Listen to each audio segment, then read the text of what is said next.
Trois discours pour commencer, pour vous souhaiter la bienvenue, pour expliquer le contexte dans lequel nous sommes réunis aujourd'hui. J'ai le plaisir de vous passer Annette qui fera le discours d'introduction. Merci. Bonjour tout le monde. D'accord. Je me présente d'abord pour ceux et celles qui ne me connaissent pas. Je suis Annette Tréboin, je suis la directrice de PILS. Donc d'abord, je voudrais, monsieur, madame, représentants des corps diplomatiques, représentants des agences UN, Dr Catherine Go, Senior Advisor du ministère de la Santé et représentant du ministre, Dr Davis Ludjedar, coordinatrice du National Aid Secretariat, les partenaires associatifs et représentants de la société civile, monsieur, madame, tout protocole observé. Je suis très heureuse de vous accueillir aujourd'hui à Nouvilla, qui justement héberge le Centre Bagnan, une collaboration que PILS fait depuis quelques années avec le ministère de la Santé. Vous venez tous de divers horizons, monde associatif, secteur privé, secteur public, corps diplomatique, agences internationales et locales. C'est un vrai plaisir de vous accueillir ici aujourd'hui. Nouvilla, pour ceux et celles qui ne connaissent pas, c'est un lieu qui s'est ouvert en 2020, en pleine Covid, vraiment à l'origine comme étant un seuil, un centre de bas seuil, qui avait pour mission d'offrir des divers services spécifiquement aux personnes qui vivent avec le VIH. Et puis, en appui, on a proposé d'autres services comme l'appui psychosocial, un accompagnement par des pairs, et aussi en desservant d'autres personnes en vulnérabilité par rapport au VIH.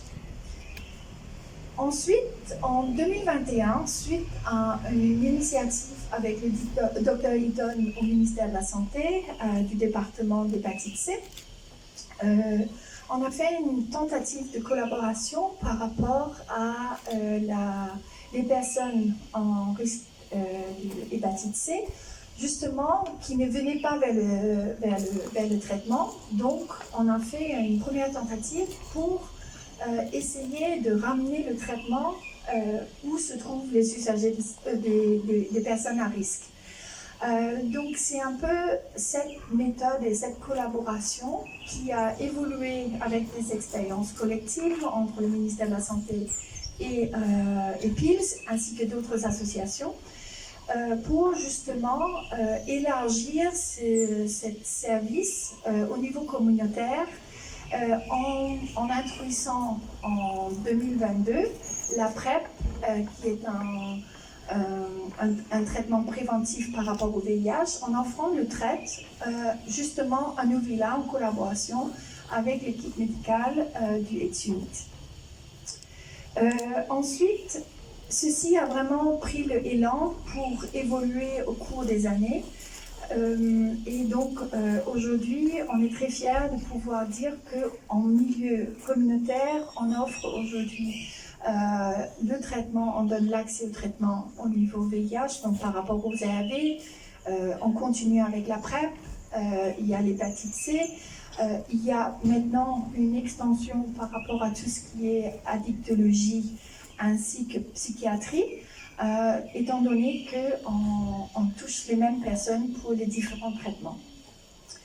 Donc, c'est vraiment en étroite collaboration avec le ministère qu'on est arrivé à ce niveau-là aujourd'hui. En 2024, tout ça a été rendu possible grâce aussi avec toute l'équipe de PILS qui est derrière, une équipe qui est dévouée.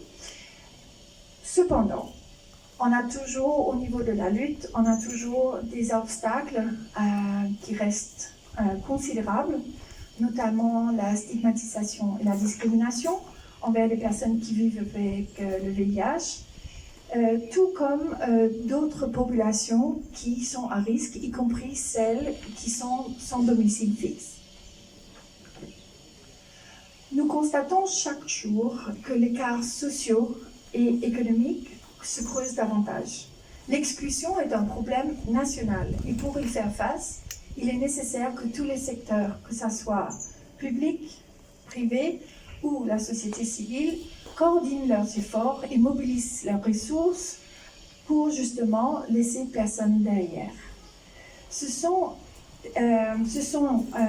ceux qui sont exclus peinent à accéder aux services de base et élémentaires, ce qui impacte directement leur santé et leur capacité de jouir pleinement de leur statut de citoyen.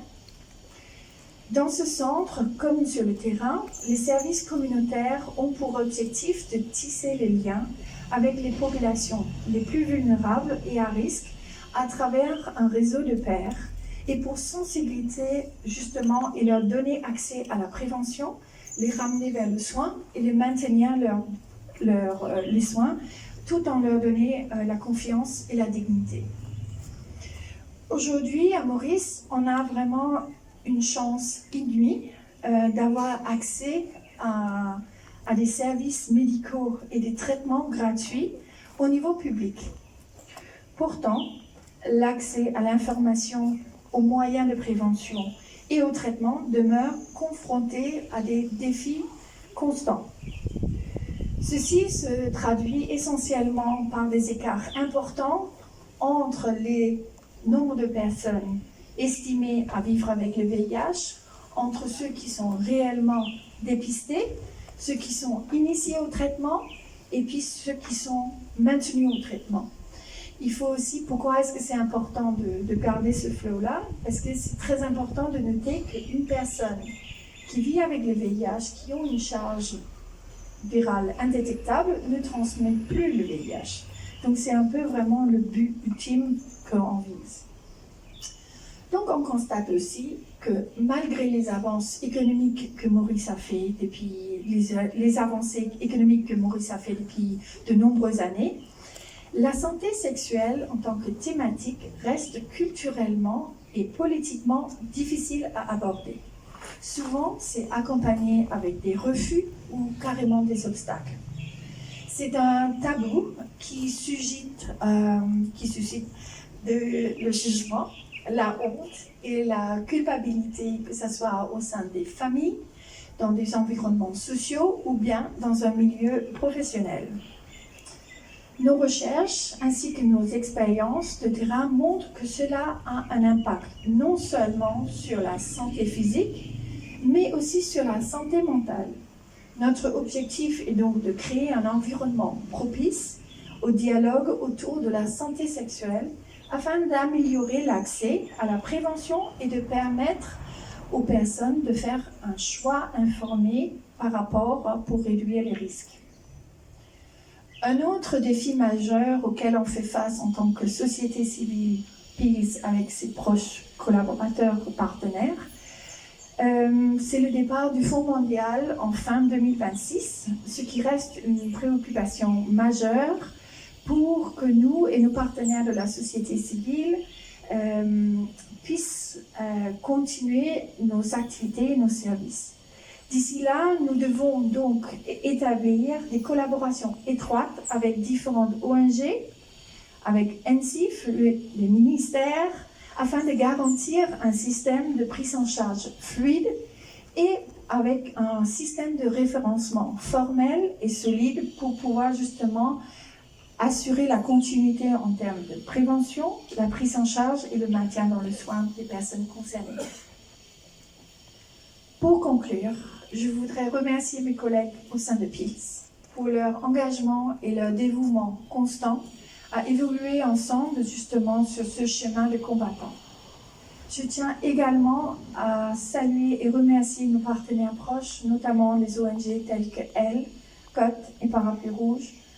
Un grand merci également aux différents interlocuteurs et interlocutrices au sein du ministère de la Santé pour leur confiance et collaboration.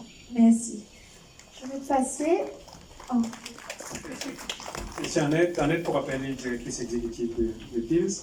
J'ai le plaisir maintenant d'inviter Jean-Daniel Wong. Jean-Daniel, en sus d'être vice-président du conseil d'administration, est aussi quelqu'un qui est engagé dans la lutte depuis des décennies maintenant. Il a derrière lui un riche parcours qui pourra et une très belle compréhension des thématiques que nous abordons. J'ai le plaisir de te dire. Merci Jacques, merci à tous, chers invités, chers amis. PIL est heureuse de vous ouvrir grandes ses portes aujourd'hui pour vous accueillir. Nous espérons que vous aurez l'occasion de vous familiariser avec nos équipes et les différents services que nous proposons. Notre plus grande joie, c'est surtout de vous avoir à nos côtés pour discuter, apprendre à nous connaître et échanger des idées afin que nous soyons alignés et puissions unir nos forces pour avancer vers cette vision commune que nous partageons, la préservation de la vie et de la qualité de vie de chacun sans distinction. C'est cet engagement qui a guidé PILS depuis le début de son histoire, dont nous vous invitons à découvrir les principales étapes à travers le parcours qui suivra cette cérémonie.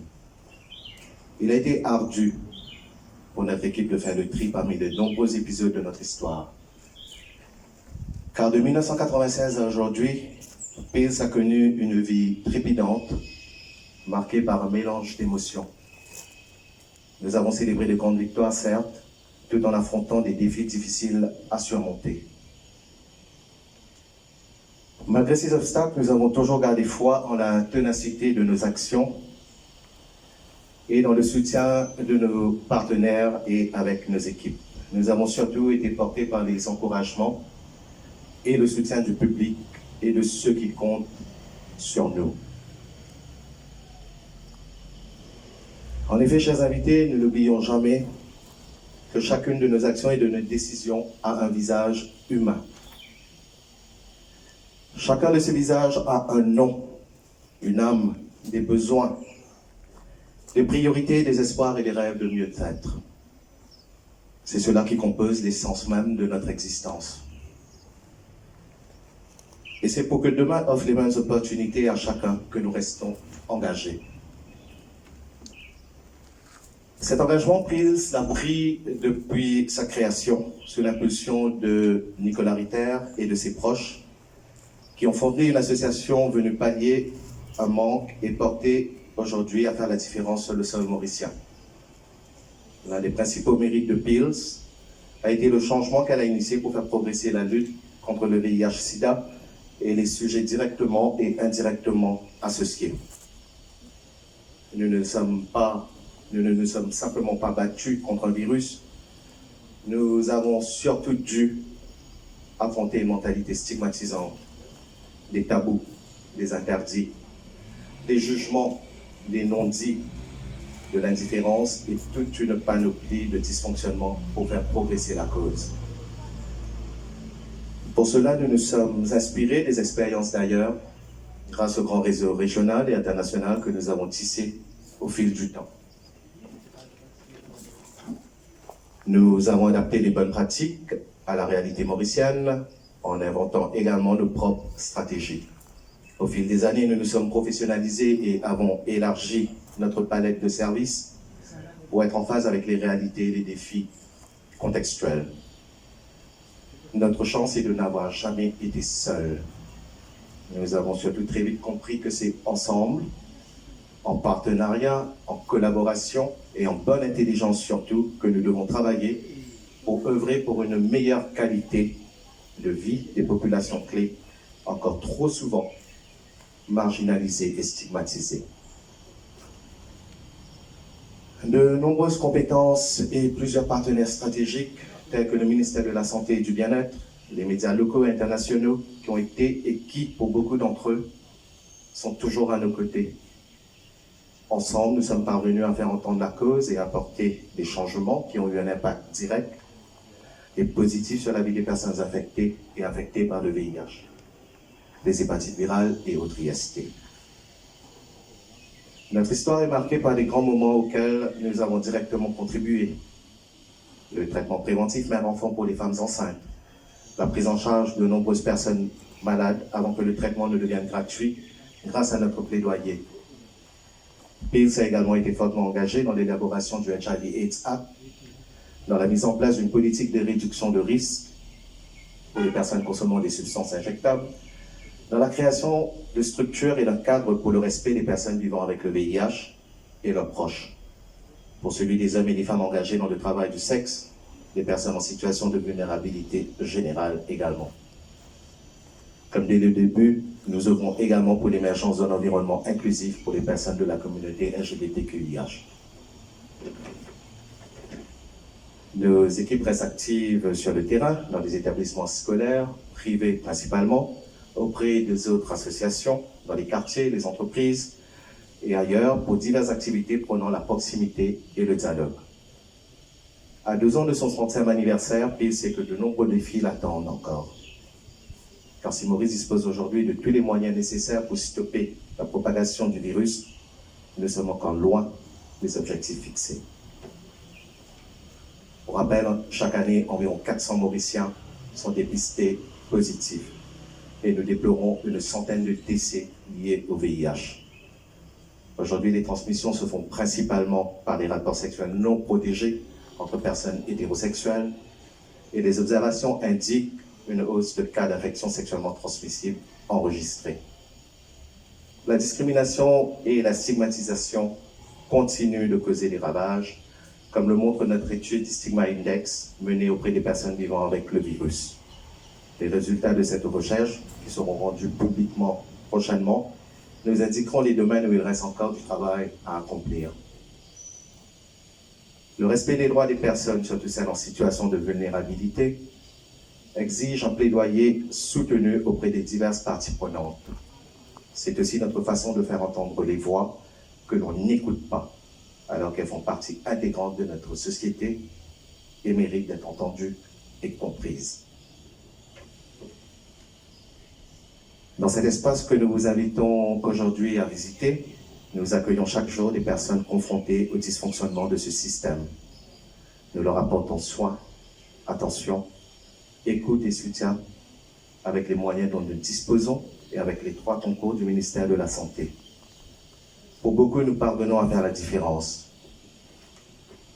Mais c'est souvent en amont que les choses auraient pu être réglées. En effet, il faut non seulement injecter plus de ressources et de conviction pour combattre les causes mêmes de ces dysfonctionnements, qui se manifestent par la pauvreté, la vulnérabilité,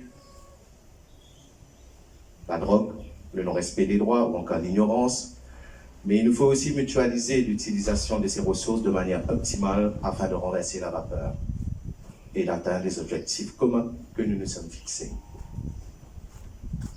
C'est aussi donc pour cette raison que PILS a misé sur la prévention combinée au niveau national et par des interventions sur les terrains.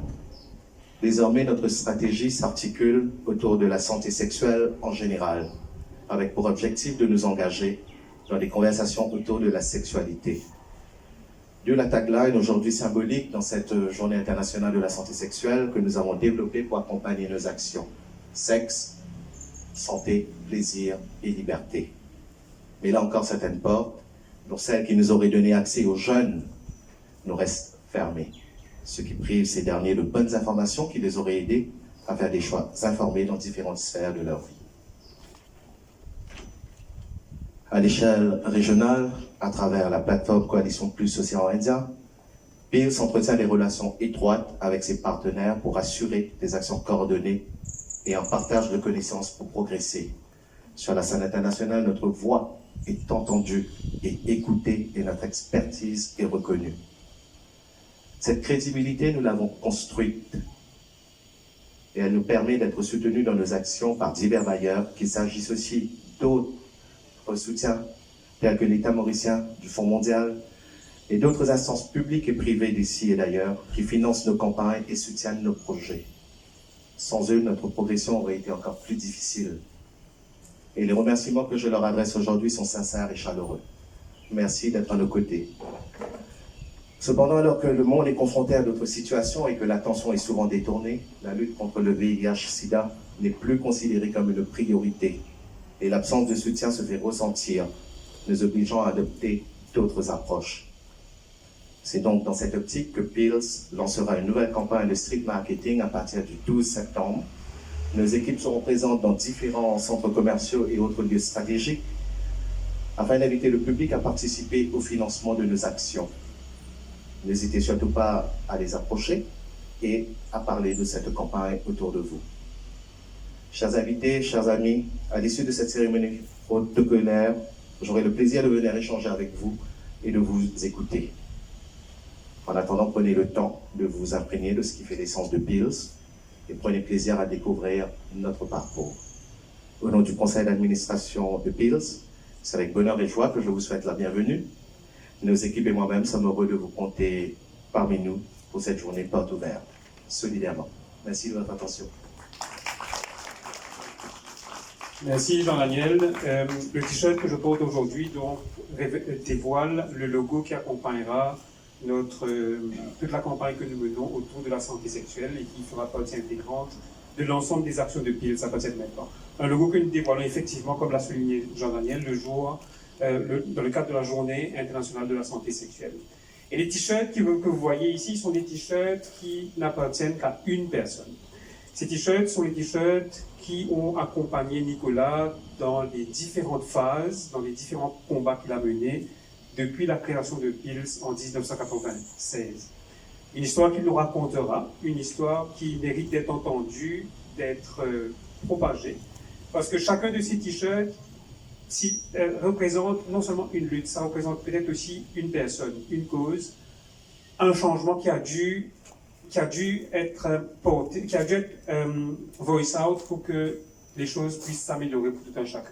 Nicolas s'est engagé depuis très longtemps et je lui donne l'occasion de vous raconter son histoire.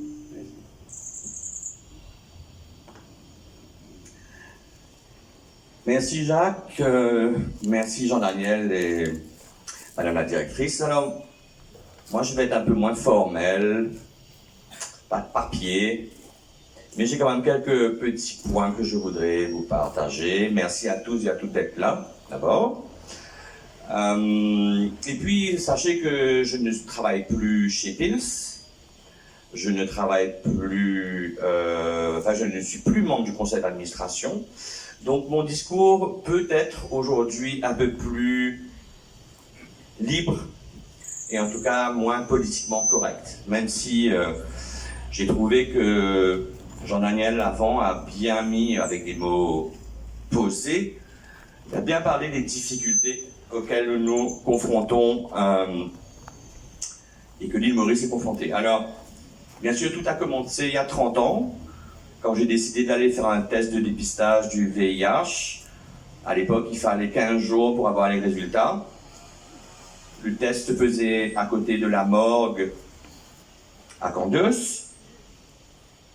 Et je vous rappelle que le premier centre de soins était à côté du cimetière de l'Ouest.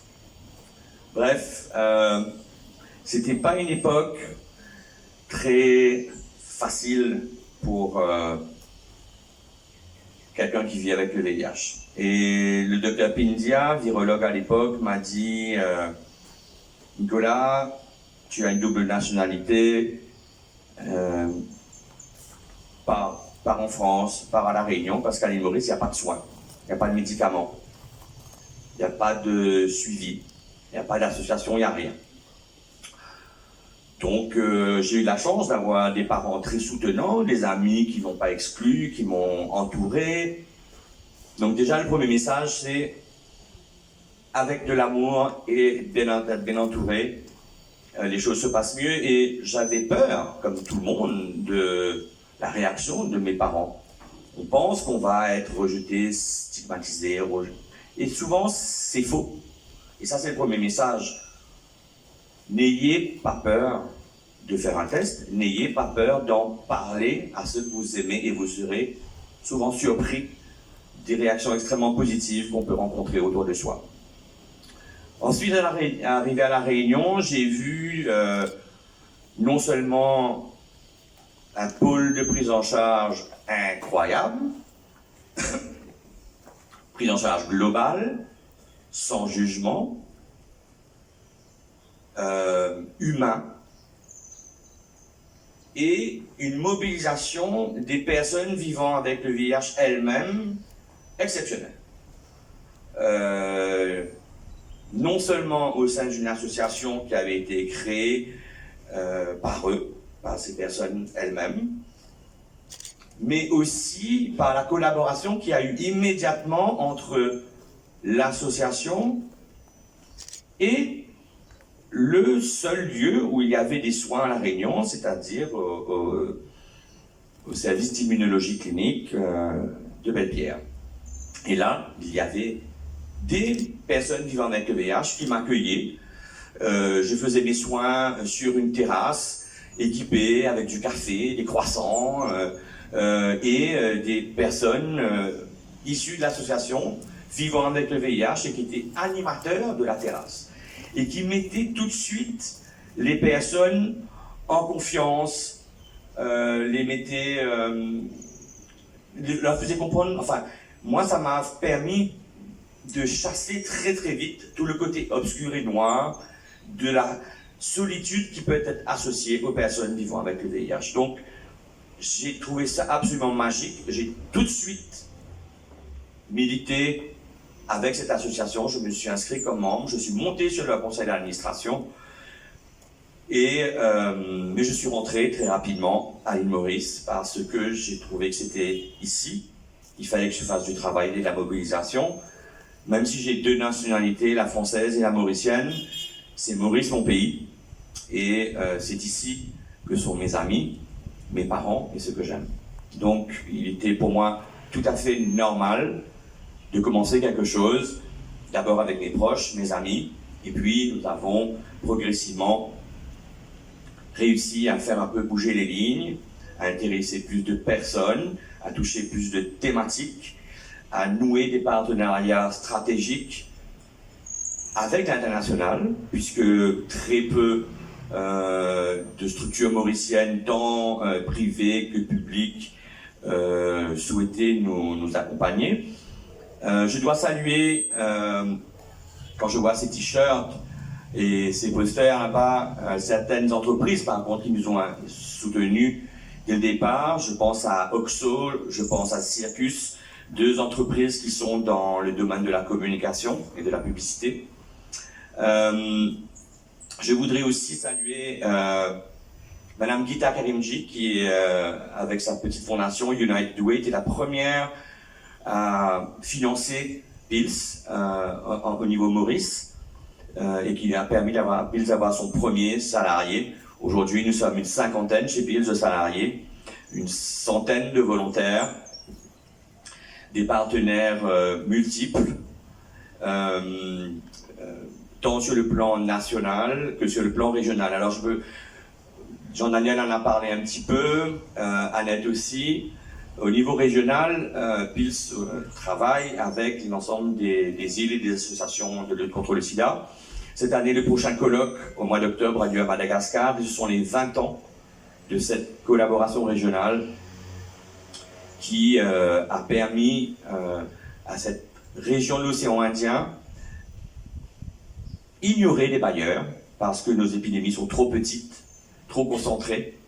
Nous n'avions pas les moyens que recevait l'Afrique de l'Est ou l'Afrique du Sud pour pouvoir arrêter notre épidémie. Et pendant des années, on a dit ouais, mais Maurice, épidémie concentrée, Corexa, tout bon, et voilà. Donc mais ça fait longtemps que nous portons le discours. On ne peut pas faire des choses à moitié quand on travaille avec des populations comme celles qui s'injectent des produits psychoactifs, qui s'injectent des drogues. On ne peut pas donner une demi-seringue par personne. On ne peut pas donner un demi-droit aux personnes LGBTQIA+. On ne peut pas faire des back-partés. Parce que avec la stigmatisation qui existe à Maurice, on va avoir des énormes trous dans les mailles du filet. Et c'est le cas. Aujourd'hui, on est passé d'une épidémie concentrée chez Savane Dimoun là, qui est un peu, voilà, qu'on regarde un peu avec condescendance, jugement, voire pire, à une épidémie généralisée aux autres. On a pratiquement 1,5% de la population mauricienne vit avec le VIH à Maurice. Quand vous rentrez dans un bus de 60 places qui est rempli, dites-vous que dans le bus, il y a une personne qui vit avec le VIH. Vous prenez le bus 2 fois par jour pour aller travailler, vous croisez tous les jours 2 personnes qui vivent avec le VIH. Et les chiffres, et Monica qui est derrière pourra vous en parler, nous montrent que notre épidémie est en train de toucher des publics différents, des jeunes femmes qui sont aujourd'hui les personnes les plus vulnérables et qui émergent, et on voit cette catastrophe annoncée.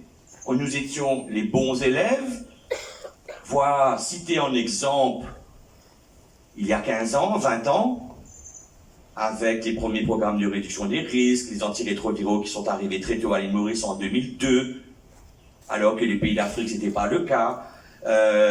Une société qui se mobilisait, une coordination nationale qui fonctionnait, et puis tout d'un coup, il y a eu un gros caillou dans le système, et nous sommes devenus aujourd'hui le mauvais élève de la réponse au VIH dans l'océan Indien et dans l'Afrique. Ça donne envie de pleurer,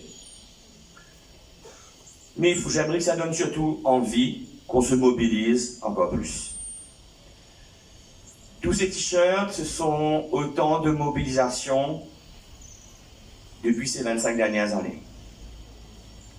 Des mobilisations qui n'auront pas servi à grand-chose si nous continuons à enterrer des gens, des conséquences du sida, parce que oui, on meurt encore du sida à l'île Maurice, et le nombre, malheureusement, de décès ne fait qu'augmenter depuis 2 ans. Oui, Jean-Daniel l'a rappelé, on a encore 300 à 400 personnes.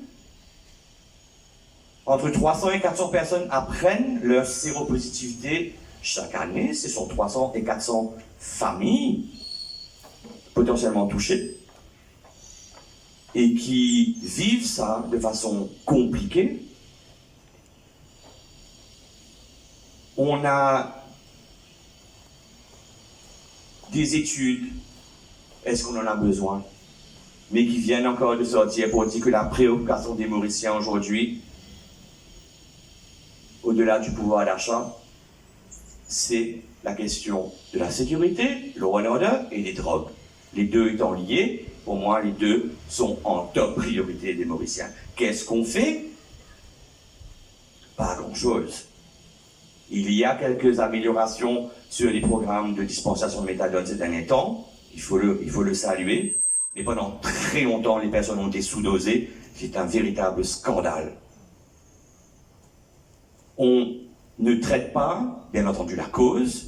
On ne va pas dans les écoles pour en parler. Les écoles nous sont fermées. Je vois ma collègue de CUT, je ne sais pas si elle a l'occasion d'aller dans les écoles pour parler de prévention. Nous n'avons pas le droit d'y aller. Ce n'est pas normal. Donc, je suis vraiment inquiet par rapport à cette situation des drogues qui explose, c'est pas depuis hier, hein, mais qui ne cesse d'augmenter, avec une réponse derrière qui n'est pas adaptée et pas suffisante.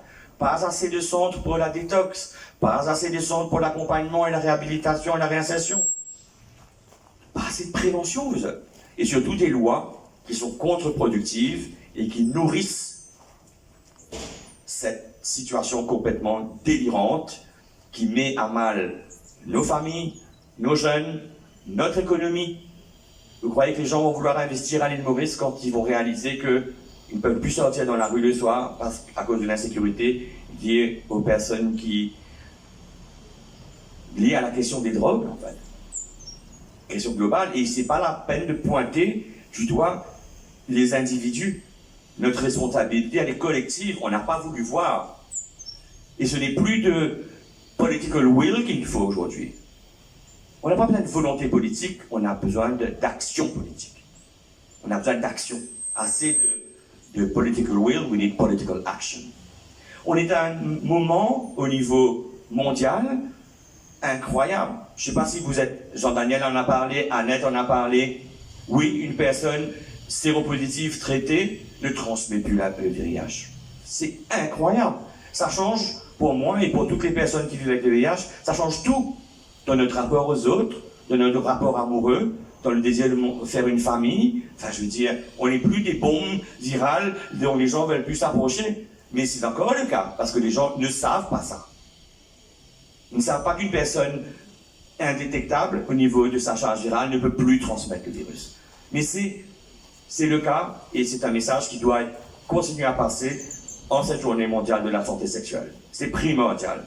Les personnes qui transmettent, ce sont les personnes qui ne savent pas. Et c'est pour ça que j'ai beaucoup de plaisir et de fierté de travailler au sein aujourd'hui de Coalition Plus, cette union internationale d'associations communautaires de lutte contre le sida, qui se sont réunies pour renforcer, entre autres, la place de la santé sexuelle au niveau de la santé communautaire. Et je pilote, je co-coordonne avec le directeur général Vincent Leclerc la Semaine internationale du dépistage, dont la 5e édition aura lieu au mois de novembre cette année. Donc le dépistage, c'est la clé, c'est le premier pas, c'est ce qu'il faut faire. On a encore beaucoup à faire dessus. Maintenant, ça ne suffit pas. L'amélioration des traitements est indispensable. Le centre Bagnan est un super exemple de ce qui devrait exister un peu plus. Il devrait en exister plus, cette collaboration entre institutions médicales et société civile. Et la révolution, elle est là au niveau de la prise en charge. L'épidémie décroît, descend en Afrique, descend en Europe. De moins en moins de morts, de moins en moins de personnes contaminées, de plus en plus de gens vivant bien, sauf à Maurice. C'est un problème. Ah oui, j'ai oublié de vous mentionner une avancée incroyable. Je reviens de la conférence mondiale du VIH. Aujourd'hui, une personne peut recevoir une injection tous les 6 mois et être complètement protégée à 100% de l'infection à VIH. Et ces progrès vont aller aussi sur le traitement bientôt, toujours avec cette même molécule. Donc bientôt, je l'espère, on aura accès à ces traitements avancés. Et c'est tout le mal que je nous souhaite, tout le bien que je nous souhaite. Mais ça ne se fera pas comme ça. En tout cas, pas dans ces conditions actuelles. Il faut vraiment un sursaut de mobilisation pour que nous puissions renforcer la prévention. Et puis, Annette l'a évoqué de façon très politiquement correcte, mais oui, Maurice est un high income country aujourd'hui, les bailleurs s'en vont, et donc nous devons trouver de nouvelles façons de collecter des fonds. Et c'est pour ça que nous avons mis en place, il y a 5 ans, un pilote autour d'une nouvelle façon de faire de la collecte qui s'appelle le street marketing. Et nous relançons cette opération. Il y a eu Covid, il y a eu plein de choses qui ont fait que c'était un peu compliqué. Mais voilà, nous repartons à partir de la semaine prochaine dans les malls pour parler, échanger avec les Mauriciennes, les Mauriciens et leur dire, vous pouvez faire la différence grâce à un petit don mensuel et qui nous permettra d'agir et d'être au plus près des préoccupations de santé mentale, de santé physique, de santé sexuelle des Mauriciennes et des Mauriciens. Parce que le VIH, c'est pas que pour une qualité du monde, c'est tout du monde qui concerne aujourd'hui dans Maurice. Voilà, je voulais terminer avec une pensée émue, parce que tous ces t-shirts, tous ces moments de mobilisation, je ne peux pas ne pas penser à toutes celles et ceux qui ont travaillé ici, en tant que volontaires, en tant que père éducateur, père éducatrice, en tant que salariés, qui sont morts, qui ne sont plus là. Certains sont partis vers d'autres cieux, sur d'autres challenges, mais nous avons aussi perdu des âmes magnifiques qui étaient à nos côtés. Je pense à Marie-Ange, je pense à Joyce, pour ne nommer que celle-là.